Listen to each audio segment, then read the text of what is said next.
ये जो आज मणिपुर में चल रहा है ना, मणिपुर से नहीं भी तो 15 से 20 साल पीछे डेवलपमेंट के मामले में चला गया है, क्योंकि मणिपुर पूरा जल चुका है। क्या रोल प्ले कर रहे हैं इस पूरे कॉन्फ्लिक्ट में मुसलमान ड्राइवर्स? बहुत मेजर रोल प्ले कर रहा है। आई थिंक अगर मुसलमान ड्राइवर्स हमें ना मिलते या फिर किसी भी मीडिया ग्रुप को ना मिलते तो हम शायद उस एरिया में कभी जा ही नहीं सकते। बहुत पैथेटिक सिचुएशन में गोद का बच्चा है या फिर अभी उस बच्चे ने चलना सीखा है, मतलब ये वो लोग हैं जिनकी कोई गलती नहीं है लेकिन वो पिस रहे हैं इस चीज़ में। साथी है, सुबह में हम उससे मिल करके गए थे और वो वहाँ पर फंस गया, तो वो रात हमारे लिए थोड़ी सी डिस्टर्बिंग थी क्योंकि क्या कहते हैं, हम उससे डायरेक्टली कांटेक्ट पे थे एंड ही वाज लाइक कि गोलियों की आवाज पीछे से आ रही थी, आवाज भी आ रही है उसमें, और हमारा थोड़ा यूं भी हो रहा है कि ये बंदा आ पाएगा या कैसे, मतलब एक जो टेंस सिचुएशन होती है कि क्योंकि उसमें हमारे साथ का वाला भी था और एक और न्यूज़ चैनल का बंदा भी था। वहाँ पर उसने गाड़ी अचानक से रोक दी और उसके बाद हमें बहुत दूर, मतलब 3-4 लोग दिख रहे हैं और उनके हाथ में बड़े बड़े राइफल्स दिख रहे हैं और ये धीरे धीरे करके जो ड्राइवर है वो गाड़ी बैक कर रहा है। इंटरनेट की गैर मौजूदगी में एटीएम्स ठीक से ऑपरेट नहीं हो रहे होंगे, वो नेट बैंकिंग का इस्तेमाल नहीं कर सकते, यूपीआई का इस्तेमाल नहीं कर सकते, तो ये तमाम दिक्कतें आ रही वहाँ के एक सिंपल सी चीज़ है, आप अगर किसी भी नए शहर में जाते हो तो बेसिक एक चीज़ होती है जो आपको पता होना चाहिए, रास्ते। आप क्या करते हो, आप फ़ोन उठाते हो, गूगल मैप पे जाते हो कि हाँ ये चीज़ चल मेरे यहाँ से इतने किलोमीटर की दूरी पर है। हम वो तक नहीं पता लगा पा रहे थे कि हम इस वक्त कहाँ खड़े हैं। मुझे बस ऐसा लगता है कि क्योंकि प्रेस के लोग थे, प्रेस का हमने जैकेट और आईडी कार्ड और हम क्योंकि शूट करे थे, वो जो 3-4 लोग थे उनकी जान बच गई।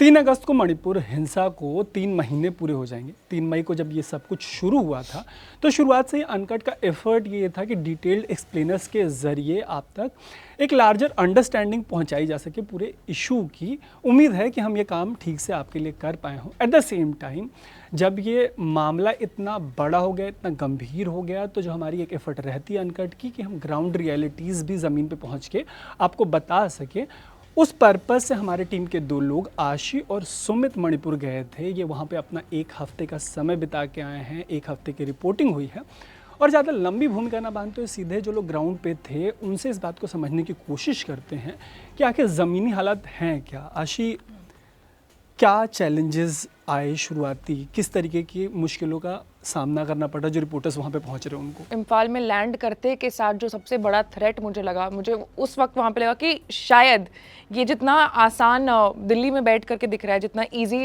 लग रहा है ग्राउंड कवर करना मणिपुर में, शायद वो उतना कवर करना आसान नहीं है। तो हुआ क्या कि हम जैसे एयरपोर्ट पर निकले, हमारा ड्राइवर वो मैती समुदाय का था, तो उन्होंने बोला कि हम आपको एक जगह लेकर के चल रहे हैं, वहाँ से आप अपनी स्टोरी की शुरुआत कर सकते हैं। हम गए और अचानक से सब कुछ ठीक चल रहा है और एक ऐसा एरिया आ गया आउटस्कर्ट्स में, गांव का वो पूरा इलाका था, दोनों तरफ खेत है और पतली सी ऐसे पगडंडी कह लो आप उसको। वहाँ पर उसने गाड़ी अचानक से रोक दी और उसके बाद हमें बहुत दूर, मतलब 3-4 लोग दिख रहे हैं और उनके हाथ में बड़े बड़े राइफल्स दिख रहे हैं और ये धीरे धीरे करके जो ड्राइवर है वो गाड़ी बैक कर रहा है। हमने 2-4 सेकंड तो कुछ बोला नहीं, फिर हम लोगों ने पूछा कि क्या हो गया, हम वापस क्यों जा रहे हैं, तो उसने बोला कि शायद वो मैती है, शायद वो कुकी है। और हालात ऐसे हैं कि कोई भी कुकी मैती के इलाके में या फिर कोई भी मैती कुकी के इलाके में नहीं जा सकता, अगर जाता है तो जान का खतरा है और अगर आप उनके साथ हो तो शायद आप भी इस चीज़ में पिस सकते हो। तो वहाँ पे फर्स्ट टाइम मुझे ऐसा लगा कि कहीं मेरे कारण ये बंदा रिस्क में ना आ जाए और कहीं इसके कारण मैं रिस्क में ना आ जाऊँ। जहाँ लोग ठहर रहे हैं, सारे मीडिया वाले एक जगह पे ठहर रहे हैं या लोग अलग अलग जगहों पे ठहर रहे हैं, होटल्स में ठहर रहे हैं या प्राइवेट इस्टेब्लिशमेंट्स में ठहर रहे हैं, किस तरीके का अरेंजमेंट है रुकने का वहाँ पे? रुकने का अरेंजमेंट तो मतलब सबने तो अपने अपने हिसाब से कर ही रखा है, बट यूजुअल ये है कि जब आप किसी दूसरी जगह पे जाते हो, मतलब जो वॉर जोन बन रखा है अभी, तो वो काफ़ी टेंस्ड है उस हिसाब से। पार्शियली इंटरनेट रिस्टोर करने की बात हो रही है मणिपुर में, लेकिन अभी अमूमन ऐसा होता नहीं, लेकिन एक स्टेट में तीसरा महीना है ये, अगस्त में 3 तारीख को 3 महीने हो जाएंगे कि मणिपुर में इंटरनेट बंद रहेगा, लार्जर इंटरनेट बंद रहेगा। और उसमें रिपोर्टर्स के लिए सबसे बड़ा चैलेंज होता है कि अगर वो किसी स्टोरी को वहाँ पर रिकॉर्ड कर रहे हैं तो वो पूरी रिकॉर्ड की हुई स्टोरी अपने ऑफिस में भेजना। किस तरीके से इंटरनेट को एक्सेस कर रहे हैं आप लोग? सबसे बड़ा चैलेंज हम लोग के पास ये था कि हम रुके इम्फाल में थे। जो एरिया ऑफ कॉन्फ्लिक्ट था वो इम्फाल से 70-75 किलोमीटर की दूरी पर था, ठीक है। हम एक ट्रिप मार करके आ रहे हैं, वहाँ पर जितनी स्टोरी है हम कवर करने की कोशिश कर रहे हैं और वापस इम्फाल आ रहे हैं, जो कि 1.5-2 घंटे लगते हैं वापस उस कॉन्फ्लिक्ट एरिया से, तिरभुंग से, चुराचांदपुर के बॉर्डर से वापस इम्फाल मेन टाउन में आने के लिए, जहाँ पर हमें एक DIPR ऑफिस का नाम है, directorate of information and public relation, वहाँ पर आ रहे हो आप, उसको वापस फिर ऑफिस भेज रहे हो। तो आना जाना, DIPR वाले मीडिया वालों को इंटरनेट अवेलेबल करवा रहे हैं। हाँ, और वो इंटरनेट ऐसे नहीं है जैसा हमें यहाँ पर आज के डेट पे मिल रहा है। मतलब आप हार्डली व्हाट्सएप पे 15 मिनट के बाद आप एक मैसेज भेजोगे तो वहाँ से वो आएगा। मतलब द इंटरनेट इज स्लो कि I can not tell you. और उस पूरे ऑफिस में सिर्फ आई थिंक सारे मीडिया पर्सन ही हैं, सब अपनी फीड भेजने में लगे हुए हैं कि लोड बढ़ जाता है, इंटरनेट स्लो हो जाता है। तो बहुत सारी परेशानी हो रही थी कि 2-3 बार कोशिश कर रहा है तब एक बार जा रहा है, एक नॉर्मल मैसेज भी टाइप करने में आपको बहुत मुश्किल हो रही है। तो जब आम लोगों से बातचीत हो रही थी तो ऐसा हुआ कि वो भी मतलब ये कॉन्वर्सेशन में बता रहे कि देखो इंटरनेट बंद है तो हम ये नहीं कर पा रहे, हम ऑनलाइन पेमेंट्स नहीं कर पा रहे, हमारे बच्चों की पढ़ाई छूट रही, ये तमाम चीज़ें इंटरनेट की वजह से वहाँ पे डिसरप्शन है। आपको एक बात पता है, after the whole India has turn into a digital payment mode, हम लोग अब हर चीज़ कोई कैश में आज के डेट पे डील नहीं करता है। कोविड के बाद से तो और कैश रखना लोग भूल चुके हैं। हाँ, सब डिजिटल पेमेंट के थ्रू ही काम कर रहे हैं। तो उतने टाइम से 1-1.5 साल में आपने डिजिटल पेमेंट को पहले पूरा फैला दिया और अचानक से इंटरनेट बंद कर दिया किसी ऐसे शहर में। ATMs में कैश नहीं है हमारे पास निकालने के लिए। मतलब हम किसी से भी UPI के थ्रू पैसे, मतलब जेब में आपके पास पैसे हैं आपके बैंक अकाउंट में, लेकिन फिर भी आप गरीब हो क्योंकि आप पेमेंट ही नहीं कर सकते हो। सोचिए कितना बड़ा हर्डल है कि मीडिया वाले वहाँ पे पहुँचे हैं, आम लोगों के लिए भी, कि वो बेसिक ट्रांजैक्शंस नहीं कर पा रहे हैं। इंटरनेट की गैर मौजूदगी में ATMs ठीक से ऑपरेट नहीं हो रहे होंगे, वो नेट बैंकिंग का इस्तेमाल नहीं कर सकते, UPI का इस्तेमाल नहीं कर सकते। तो ये तमाम दिक्कतें आ रही वहाँ के लोकल लोगों को। एक सिंपल सी चीज़ है, आप अगर किसी भी नए शहर में जाते हो तो बेसिक एक चीज़ होती है जो आपको पता होना चाहिए, रास्ते। आप क्या करते हो, आप फ़ोन उठाते हो, गूगल मैप पे जाते हो कि हाँ ये चीज़ चल मेरे यहाँ से इतने किलोमीटर की दूरी पर है। हम वो तक नहीं पता लगा पा रहे थे कि हम इस वक्त कहाँ खड़े हैं। और ये कितना बड़ा चैलेंज है कहीं पे भी। और ये सिर्फ एक सिचुएशन नहीं, जहांगीरपुरी का वायलेंस हो या दिल्ली के जब दंगे हुए थे 2020 में, या लखीमपुर खीरी में वो जो किसानों पे गाड़ी चढ़ाने वाली घटना हुई थी, ऐसे कॉन्फ्लिक्ट्स में जब रिपोर्टर्स जाते हो तो सबसे बड़ा चैलेंज यही होता है कि आपका इंटरनेट काम नहीं कर रहा होता। इतनी सारी चीज़ें आप एक बार इमेजिन करके देखिएगा, अपने फ़ोन में जो ऐप्स डले हैं उन पर नज़र मार के कि आपकी ज़िंदगी को इंटरनेट किस तरीके से ड्राइव कर रहा है। और जब कभी भी हम में से कोई भी कॉन्फ्लिक्ट कवर कर रहा होता तो उसकी ज़िंदगी की सबसे बड़ी समस्या बन जाती है इंटरनेट, जिसको तुरंत बंद कर दिया जाता है। जो फीमेल रिपोर्टर्स पहुंच रही हैं मणिपुर जैसे कॉन्फ्लिक्ट जोन में, उनके क्या चैलेंजेस होते हैं? देखो, बहुत अगर आपके लिए ये 100% चैलेंजिंग है किसी मेल रिपोर्टर के लिए, तो ये 200% ज़्यादा बढ़ जाता है महिलाओं के लिए। क्योंकि एक मेल बॉडी जैसे स्ट्रक्चर्ड है और एक फीमेल बॉडी जैसे स्ट्रक्चर्ड है, वो बहुत डिफरेंट है। आप सिंपल सा एक एग्जांपल ले लो ना कि अगर आपको बीच शूट में वॉशरूम भी अगर आपको जाना है तो it's very easy for the guys, but for the females it is not. मतलब we'll have to see a place which is like very far where nobody can see us and then go and do things. बहुत सीधे और स्पष्ट रूप से मैं कहूँगी कि ये डबल चैलेंजिंग हो जाता है लड़कियों के लिए, ऐसे किसी जगह पर जाना, ग्राउंड पर जाना जहाँ पर वॉर हो रहा हो, जहाँ पर कोई भी फैसिलिटी नहीं है, कोई भी एम्यूनिटी नहीं है, यू डोंट नो कि what's gonna happen next. I totally understand. Sumit, ऐसी कोई सिचुएशन बनी क्या जहाँ पे ऐसा लगा कि गोली चल गई है या गोली चल जाएगी, या ये सिचुएशन बहुत ज़्यादा इंटेंस है? मतलब ये सिचुएशन मतलब काइंड ऑफ हो सकती थी, मतलब हुआ नहीं ऐसे, बट क्या कहते हैं हम लोग स्कूल जो जल गया था 21st या 22nd के अराउंड, 22 जुलाई को जो जल गया था, उसके नेक्स्ट डे हम लोग ये किस जगह की बात हो रही है? ये थोबुल और चुरचांदपुर से पहले पड़ता है। तो हम उस जगह पे जा रहे थे जो कि सड़क से मेरली लाइक 300 मीटर्स दूर था, but it was totally covered in grasses and जैसी बारिश हो रखी थी तो कीचड़ वगैरह पूरा हो रखा था, तो इट वाज टोटली लाइक कीचड़ वगैरह से लदा हुआ था। बट उस बीच में क्या होता था कि क्योंकि हम जिस जगह पे थे तो उसका ट्रॉपिकल रीजन इस हिसाब से था कि टोटली माउंटेन्स एरिया थे, देन बिल्कुल जो मतलब हम लोग जिस तरफ थे तो वहाँ से अगर कोई स्लांट था तो अगर कोई वहाँ से बाई चांस कोई अगर स्नाइपर भी बैठा होता है तो हमारे को आराम से देख सकता है वहाँ से, क्योंकि इट्स अ वॉलेटाइल एरिया। और अगर वहाँ पे कुछ चल रहा होगा सिचुएशन आफ्टर जो भी मैसेकर किया है उन्होंने, तो वो देख सकते थे कि वहाँ पे कुछ अब हलचल किस हिसाब से चल रही है। तो मतलब वहाँ तक जाना भी was like kind of a tricky situation. Scenario की खास बात ये थी कि हम वहाँ पर गए, हमें नहीं पता था। हम गए तो कुछ कम्युनिटी के लोग थे हमारे वहाँ पर साथ में, और वो इलाका उनका था, लेकिन दूसरी community का? दूसरे नहीं, इलाका उन लोगों का था जिनके साथ हम गए थे, और वहाँ पर घात लगाए बैठे थे दूसरे कम्युनिटी के लोग, ठीक है। और उन्होंने इतने शानदार तरीके से उस पूरे स्कूल को टारगेट कर रखा था कि मुझे बस ऐसा लगता है कि क्योंकि प्रेस के लोग थे, प्रेस का हमने जैकेट और आईडी कार्ड और हम क्योंकि शूट करे थे, वो जो 3-4 लोग थे उनकी जान बच गई। क्योंकि बाद में जब हम वहाँ से वापस लौट रहे थे तो सीआरपीएफ कैंप में हम रुके थे थोड़ी देर रिलैक्स करने के लिए, तो हमें पता चला कि जब सीआरपीएफ के लोग वहाँ पर गए तो उन्होंने पेट्रोल बॉम्ब्स और राइफल्स के जहाँ पे उन लोगों ने राइफल प्लेस किया था वो मतलब पूरे दिन का स्कूल का एक पार्ट था, हाँ। वहाँ पे उन्होंने ईंटें हटा करके उसको as a sniping bunker point में बना रखा था। स्कूल और हाँ वहाँ पे एक मतलब दे वर सिटिंग कि कोई अगर उस कम्युनिटी का ओपोनेंट कम्युनिटी का आता है तो हम उसको मारेंगे शील्ड के तरीके से। शील्ड के तरीके से। लेकिन मुझे ऐसा लगता है क्योंकि हम सिविलियंस भी थे वहां पर, मीडिया के लोग थे वहां पर, तो उस वक्त वहां पर फायरिंग नहीं हुई, जान बच गई। अदरवाइज वो पूरा जो एरिया था, एक तो 3-4 महीने से वो एरिया फंक्शन में नहीं था मई के टाइम से, तो काफ़ी ज़्यादा ग्रीनरी हो गई थी वहाँ पर, घास वगैरह उग गए थे और बारिश का मौसम था, तो बहुत पैथेटिक सिचुएशन हो गई थी वहाँ पर। एक दिन गोली भी चली है जिसमें एक मीडिया ऑर्गेनाइजेशन का रिपोर्टर ट्रैप हो गया था, उस वक्त आप लोग कहाँ थे?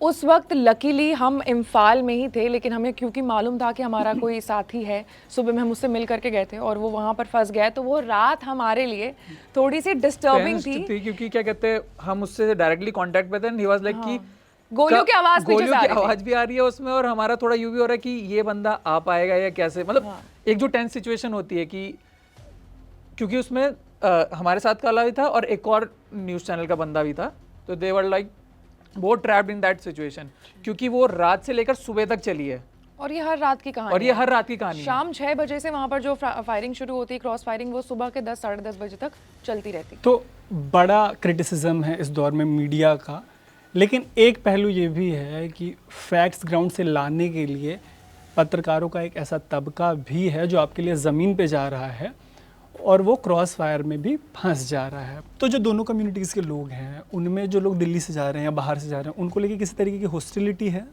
नहीं, आई थिंक वहाँ मणिपुर के जो लोग हैं उनका पहनावा ओढ़ावा हमसे बहुत अलग होता है। वो थोड़ा सा ट्रेडिशनल ड्रेस हमेशा पहन के रखते हैं और हमारा तो ऐसे नॉर्मल रहता है। और हम प्लस मीडिया से आए थे तो वो बहुत आराम से हमें मतलब बॉर्डर पे ग्रीट कर रहे। चेक पोस्ट बना रखा था उन लोगों ने हर 1 किलोमीटर के डिफरेंस पे, तो वो हर जगह हमारा प्रेस कार्ड मांग रहे थे, हमारा आधार कार्ड मांग रहे थे, ताकि जान सके कि हम किस ऑर्गेनाइजेशन से हैं। प्लस हमारे जो ड्राइवर साहब थे उनका भी वो आधार कार्ड मांग रहे थे ताकि ये पता लगाया जा सके कि वो किस कम्युनिटी से हैं।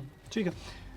जो दोनों ही कम्युनिटीज़ की महिलाएं हैं और जो बच्चे हैं, ये इतने बड़े, मतलब कहते हैं कि किसी भी कॉन्फ्लिक्ट की सिचुएशन में सबसे बड़ा जो नुकसान होता है वो महिलाओं का होता है, बच्चे भी इक्वली सफ़र करते हैं। किस स्थिति में हैं दोनों कम्युनिटी की महिलाएं? बहुत पैथेटिक सिचुएशन में, क्योंकि किसी को नहीं पता था ना कि 3 तारीख को अचानक से चीज़ें इतनी ज़्यादा ख़राब हो जाएंगी। मैं ऐसी महिलाओं से मिल करके आई हूँ तरुण, जो कि प्रेग्नेंट हैं, मतलब उनका 8वां या 9वां महीना चल रहा है, फिर कोई 8वें या 9वें महीने के टाइम में अटैक हुआ है वहाँ पर और डिलीवरी करना है। वैसे वैसे मैं लोगों से मिल के आई हूँ। गोद का बच्चा है या फिर अभी उस बच्चे ने चलना सीखा है। मतलब ये वो लोग हैं जिनकी कोई गलती नहीं है, लेकिन वो पिस रहे हैं इस चीज़ में और उनके पास कोई वे आउट नहीं है। मतलब अगर कल के डेट पे गोली चलती है तो गोली में तो किसी का नाम लिखा नहीं रहता है, वो फायर हो गई वो किसी को भी लग सकती है। और इन सारी चीज़ों में ना जो कमज़ोर वर्ग के लोग हैं, कमज़ोर का कहने का मतलब है कि बॉडी स्ट्रक्चर से जो कमज़ोर है, जैसे बच्चे हो गए, गोद के बच्चे हो गए, प्रेग्नेंट महिलाएं जो हो गई, वो सबसे ज़्यादा सफ़र करती है। आप एक बार बस अपने दिमाग में ये चीज़ सोच करके देखो कि कैसा लगता है कि आपको मैंने बस 15-20 मिनट का समय दिया है। आपको पता है कि अटैक अब आपके घर पे अगला होने वाला है। आपको मैंने बोला कि तरुण आप अपना सामान बांधो और निकलो। आप सोचो कि उस घर में आप अपने बचपन से रह रहे होगे, आपने जन्म लिया उस घर में, और आपको 15 मिनट में अपने सारे बिलोंगिंग्स उठाने हैं और फिर किसी ऐसे जगह जाना है जहाँ आपको पता भी नहीं कि वहाँ पे आपको खाने की फैसिलिटी मिलेगी, नहाने की फैसिलिटी मिलेगी, बेसिक एमिनिटीज़ भी मिलेगी। तो उनके लिए वो माइंडसेट ही बहुत ज़्यादा तकलीफ पहुंचाने वाली है। तो मणिपुर की पूरी घटना नेशनल कॉन्वर्सेशन, हम शुरू से इस पे बात कर रहे थे और ये बहुत कन्विक्शन के साथ कह सकते हैं कि अगर आप टाइमलाइन उठा के देखेंगे, हमारे सोशल मीडिया प्लेटफॉर्म्स पे जाएंगे तो वी वर द अर्लीस्ट जिन्होंने डिटेल एक्सप्लेनर्स इस इशू पे करना शुरू किया। हालांकि ये नेशनल और इंटरनेशनल आउटक्राई का मुद्दा तब बना जब 2 महिलाओं के परेड की वीडियोज़ वायरल हुई। हमारे यहाँ से एक फीमेल रिपोर्टर ग्राउंड पे जाके आई हैं और आपको फर्स्ट हैंड बता रही हैं कि उस कॉन्फ्लिक्ट में महिलाओं और बच्चों की जो स्थिति है वो क्या है। यहाँ पे दो कम्युनिटीज़ एक दूसरे के साथ कॉन्फ्लिक्ट में हैं, लेकिन एक और आइडेंटिटी की बात निकल कर आ रही है और वो आइडेंटिटी है मुसलमान ड्राइवर्स की। क्या रोल प्ले कर रहे हैं इस पूरे कॉन्फ्लिक्ट में मुसलमान ड्राइवर्स? बहुत मेजर रोल प्ले कर रहा है। आई थिंक अगर मुसलमान ड्राइवर्स हमें ना मिलते या फिर किसी भी मीडिया ग्रुप को ना मिलते तो हम शायद उस एरिया में कभी जा ही नहीं सकते जहाँ पर ये पूरा कॉन्फ्लिक्ट हुआ है, क्योंकि वो जो कॉन्फ्लिक्ट हुआ है वो बॉर्डर है। इस तरफ मैती समुदाय हैं और इस तरफ कुकी समुदाय है। एक्चुअली जो कुकी कम्युनिटी है वो हिल्स पे रहती है और वैली में रहते हैं मैती कम्युनिटीज़, और आपको वो लाइन नहीं आप क्रॉस कर सकते, मतलब no Meitei can cross Kuki border and vice versa. अच्छा, लिटरली बॉर्डर लिटरली आप नहीं क्रॉस कर सकते हैं। अगर आप गए और सामने वाली कम्युनिटी को पता चलेगा कि आप ओपोनेंट कम्युनिटी से हैं, आपको पॉइंट ब्लैंक पर शूट कर दिया जाएगा। मतलब दे आर दैट स्ट्रिक्ट। और इन सारे क्योस के बीच में बस एक मुसलमान ही हैं बचते जिनको दोनों तरफ का एक्सेस है, जो हमें इस पार और उस पार दोनों जगह लेकर के जा सकते हैं। ठीक है। तो थ्रेट तो उनके लिए भी है। क्यों? क्योंकि अगेन मैंने बोला कि उनका भी पहनावा उड़ावा तौर तरीका सब एक जगह जैसा है। मतलब हम लोग नहीं जान सकते हैं कि वो मुसलमान है, वो कुकी है, वो मैती है, फिर वो नागा है। आपको बस आपका एक पहचान पत्र है जो आपको सबसे अलग करता है। जैसे मैं बता रही हूँ कि हमारा ड्राइवर लिटरली उसका मतलब जो कंठ है ना वो सूख रहा था जब हम चेक पोस्ट पर रुक रहे थे। वो अपने फुल टाइम हाथ में अपना आधार कार्ड लेकर के कि मेरा नाम ये है और मैं मुसलमान हूँ, वो हर चेक पॉइंट पर बता रहा था। नहीं पता ना आपको कि आपको कोई भी कुछ भी समझ सकता है, और एक बार गोली अगर चल गई तो वो बीच रास्ते तो रुकेगी नहीं। इन जनरल क्या दिक्कतें आ रही लोग इन जनरल?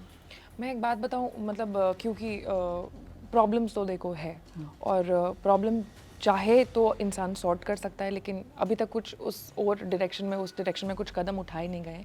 दोनों ही कम्युनिटीज़ बहुत पैथेटिक सिचुएशन में। हिल्स में जो बसे हैं कुकी, उन तक सामान पहुंचाने का रास्ता नहीं है। प्लेन से है, प्लेन दूसरी कम्युनिटी वाले। हाँ, और वो जाने नहीं देंगे। ठीक है। और दूसरी चीज़ ये है कि वाइस वर्सा यहाँ से भी हो रहा है कि यहाँ से हिल से कोई सामान वैली में नहीं आ सकता है। बथेरी चीज़ें होती हैं ना आपको। आप सोचो कि आप एक ऐसे जगह रह रहे हैं, एक पॉइंट ऑफ टाइम के बाद तो आपका राशन खत्म होगा, आपको स्टॉक चाहिए होगा। यहाँ नीचे बैठे लोग आपको ऊपर नहीं जाने देंगे, वहाँ ऊपर वाले लोग आपको नीचे नहीं आने देंगे। तो पैथेटिक सिचुएशन दोनों जगह पर है। नागा लोगों की क्या स्थिति है वहाँ पे? मतलब नागाज का कंडीशन इस वक्त ऐसा है कि वो बहुत सेफ खेलना चाहते हैं। वो मतलब कोई भी ऐसा बयान नहीं देना चाहते, वो ऐसा कोई भी जेस्चर नहीं शो करना चाहते जिससे उनका मैती से रिश्ता खराब हो या फिर कुकी से रिश्ता मतलब वो इस कॉन्फ्लिक्ट का पार्ट नहीं बनना चाहते वो लेकिन वो पिस रहे हैं बीच में। किस तरीके से? क्योंकि जब क्योस हो रहा है, एक तो उनके स्कूल्स बंद हो गए उनके बच्चों के। मतलब एक औरत ने मुझे उंगली पर अपने समस्या जो है, अपनी सारी प्रॉब्लम्स वो गिनवा दी कि बेटा हमारे बच्चे स्कूल नहीं जा रहे पिछले 3 महीने से, घर का सामान महंगा हो गया है, मैं घर पे बैठी हुई हूँ, मुझे नहीं पता कि ये कब तक ठीक होगा। आज की डेट पे मैती हमें अपना रहे हैं, हमें नहीं पता कि कल की डेट पे सिचुएशन और कितनी खराब हो जाए। क्या पता आज मैती का घर जल रहा है, कल नागा का भी घर जल जाएगा। तो मतलब वो एक बीइंग अटैक्ड का जो थ्रेट है मन में, वो लगातार है। जान का रिस्क है। यू नेवर नो कि आज आप हो कल आप नहीं रहोगे। ठीक है। तो लार्जर कॉन्वर्सेशन में हफ्ते दिन वहाँ पे रह के तमाम स्टोरीज कवर करके ग्राउंड पे लोगों से बात करके कोई ऐसी फीलिंग आई कि इसका कोई रेजोल्यूशन निकलने जैसा कुछ दिखाई दे रहा है, कोई वे फॉरवर्ड दिखाई दे रहा है, ये कभी ख़त्म होगा हाल फिलहाल या लंबा चलने वाला है? मुझे नहीं लग रहा है, क्योंकि दोनों कम्युनिटीज़ बहुत रिजिड है। वो नेगोशिएट करने के लिए राज़ी नहीं है। मतलब उनकी जो मांग है बहुत सीधे साफ और स्पष्ट रूप से उन लोगों ने रख दी है। अगर आप इसको मानते हो तो ठीक है, वरना हम तो ये तो चलता रहेगा। और ये जो आज मणिपुर में चल रहा है ना, मणिपुर से नहीं भी तो 15 से 20 साल पीछे डेवलपमेंट के मामले में चला गया है, क्योंकि मणिपुर पूरा जल चुका है पूरा। मतलब आप कोई बिल्डिंग वहाँ पर नॉर्मल नहीं देखोगे, सारे बिल्डिंग्स में कुछ ना कुछ तोड़फोड़, इम्फाल से लेकर के ऊपर चूड़ाचांदपुर तक सारे जगह पर डिस्ट्रप्शन है। स्कूल्स नहीं बचे, मार्केट नहीं है, छोटे छोटे जो गुमटी होते हैं उसमें लोग सामान खरीद रहे हैं, वहाँ से लोग सामान बेच रहे हैं। 4-5 बजे के बाद जैसे अंधेरा होना शुरू होता है, शहर ऐसा लगता है जैसे कि सुनसान हो गया, एक इंसान नहीं दिखता है। ठीक है। तो हमारी जो ग्राउंड की कवरेज रही अनकट की, उसकी लार्जर पिक्चर यही है कि ये वायलेंस हाल फिलहाल तो ख़त्म होता नहीं दिख रहा, और डिसरप्शन हमने बड़ी सारी इससे जो रिलेटेड स्टोरीज़ हैं, अब तो ग्राउंड स्टोरीज़ हम लास्ट संडे से लगातार पब्लिश कर रहे हैं, काफ़ी सारी स्टोरीज़ आनी है। अपना फीडबैक ज़रूर आप दीजिएगा कि हम किस तरीके से ग्राउंड स्टोरी उसको कवर कर पाए। उसके अलावा जो लार्जर पिक्चर है वो भी हमने एक्सप्लेनर्स के थ्रू आपको देने की कोशिश की है। और अनकट लगातार मणिपुर पे पहले दिन से 3 तारीख के बाद से, वायलेंस के बाद से बना हुआ है, और जब तक इस तरीके का कॉन्फ्लिक्ट रहेगा हम इस पे बने रहेंगे। आप बताइएगा कि हमारी कवरेज जो है उस पर आपकी क्या राय है। देखते रहिएगा अनकट। मेरा नाम है तरुण।